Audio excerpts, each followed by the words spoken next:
புதுச்சேரி சோலைநகர் பகுதியில் உள்ள அரசு துவக்கப்பள்ளியில் பயிலும் 1ஆம் வகுப்பு மாணவனை ஆசிரியர் தாக்கியதால் மருத்துவமனையில் அனுமதிக்கப்பட்டு சிகிச்சை அளிக்கப்பட்டு வருகிறது.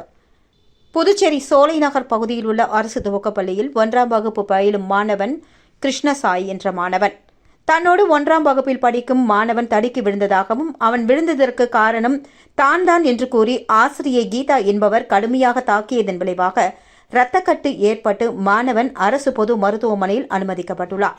இது தொடர்பாக தகவல் அறிந்த புதுச்சேரி யூனியன் பிரதேச மாணவர்கள் கூட்டமைப்பின் நிறுவனர் சாமிநாதன் அரசு மருத்துவமனைக்கு விரைந்து சென்று இந்த தகவலை காவல்துறை அதிகாரிகள் மற்றும் கல்வித்துறை அதிகாரிகளுக்கு தெரிவித்தார். தொடர்ந்து கல்வித்துறை அதிகாரிகள் நேரில் வந்து விசாரணை நடத்தினர். இதில் குறிப்பிட்ட அந்த பள்ளி குழந்தை தானாகவே நடந்த சம்பவத்தை அதிகாரிகள் மத்தியில் விளக்கினார். தான் செய்யாத தவறுக்காக தான் செய்திருப்பேன் என்று கூறி தன்னை பெரிய பெஞ்சில் உள்ள ஒரு கால் கட்டை எடுத்து அடித்தார் என்றும் 3 இடங்களில் ஆசிரியர் அடித்ததாகவும் அந்த பள்ளி சிறுவன் தெரிவித்துள்ளார். மேலும் அவரை பரிசோதித்த மருத்துவர்கள் அவருக்கு முதுகில் இரத்தக்கட்டு ஏற்பட்டிருப்பதால் கட்டாயமாக மருத்துவமனையில் அனுமதிக்க வேண்டும் என்று தெரிவித்ததன் அடிப்படையில் தற்பொழுது மருத்துவமனையில் அனுமதிக்கப்பட்டுள்ளார். இது தொடர்பாக கல்வித்துறை விசாரணையில் ஈடுபட்டுள்ளது.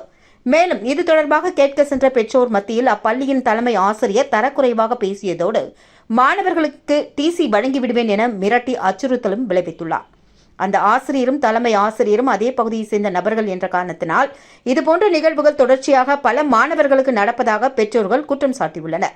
எனவே அரசு துறை ரீதியான நடவடிக்கை எடுத்து இவர்களுக்கு உரிய தண்டனை கிடைக்க வழிவகை செய்ய வேண்டும் என புதுச்சேரி யூனியன் பிரதேச மாணவர் கூட்டமைப்பு கோரிக்கை வைத்துள்ளது.